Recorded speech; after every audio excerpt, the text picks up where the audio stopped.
Hi everybody, all my followers, welcome to another video. So, what's this about today? So, guys, you know I just got hold of this little Corsa as a run around 1.3 CDTi. Now, I can't continue to sleep at night knowing the problem these cars suffer from. I've done several videos on it. I've just done a repair on one 2 weeks ago, never recorded because I've done that already twice, I think. So there was no point to just do another video for the same. But which is, guys, as you know, the Vauxhall engineers, in their wisdom, they decide to place the ECU right there under the, on top of the firewall in there. And the drains tend to get blocked, and the ECU, and it floods the ECU, literally, it floods the ECU. And over time, the sealant on the ECU just starts to give up, water gets inside, and well, the rest is history. So, today is Thursday. I got the car on Tuesday, 2 days ago, guys. I've been doing 2 nights, left this morning, just finished programming the new key for it. Where I put the key? Right there. So if you guys, I don't know which video is going to go first, but just finished programming a second key to the car for the missus. And now, guys, I think you know what I'm going to do. We're going to dismantle that top in there, get onto the ECU, inspect the ECU. If I have any feeling that water already started to go through the sealant, we are going to open the ECU, clean it, and reseal the ECU, basically. So with no further ado, guys, let's gonna crack on and get this done.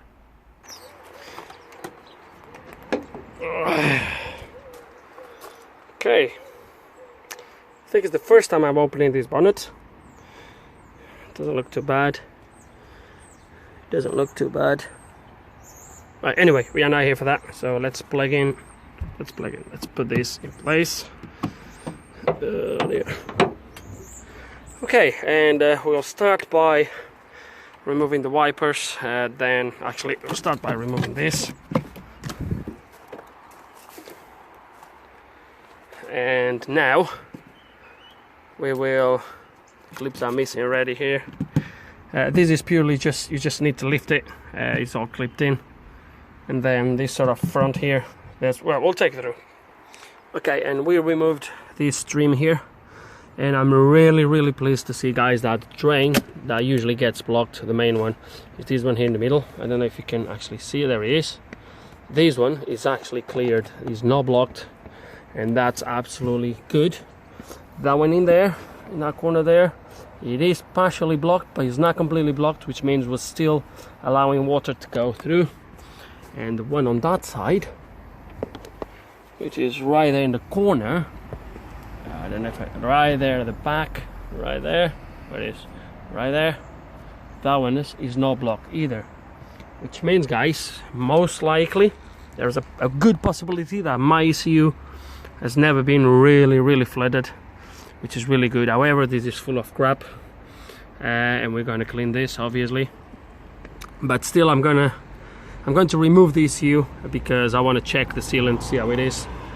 See how is the underside of the ECU, and go from there. To remove this, you have one there, 2, 3, 4, 5, 6 screws, 8 mil, and all that should come out. Oh, and you have this little thing here at the top. Okay, and this has been removed, and now we are going to remove the ECU. There is 4 bolts in there, 4 nuts, sorry. And this sort of trim here comes off. We unplug the ECU first, and then we'll look at the underneath, see how it is. To make things easier, guys, I would advise you to take this plastic intake conduct here, which frees up a little bit the top of the ECU, gives you more room. And now we'll take the 4 nuts and everything should come out. And here it is, all cleaned. Okay, I washed it down. The ECU, guys, this is actually a Bosch, it's not the Magnet Morelli, it's a Bosch, and as you can see, It's only a little bit in there where that screw is. That looks like moisture going there, but overall, not concerned about. Not gonna open it. It looks quite good.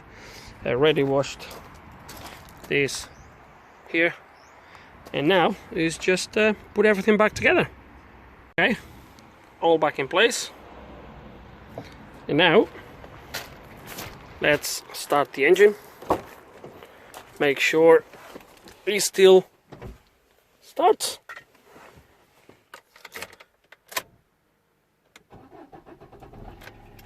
And there we go.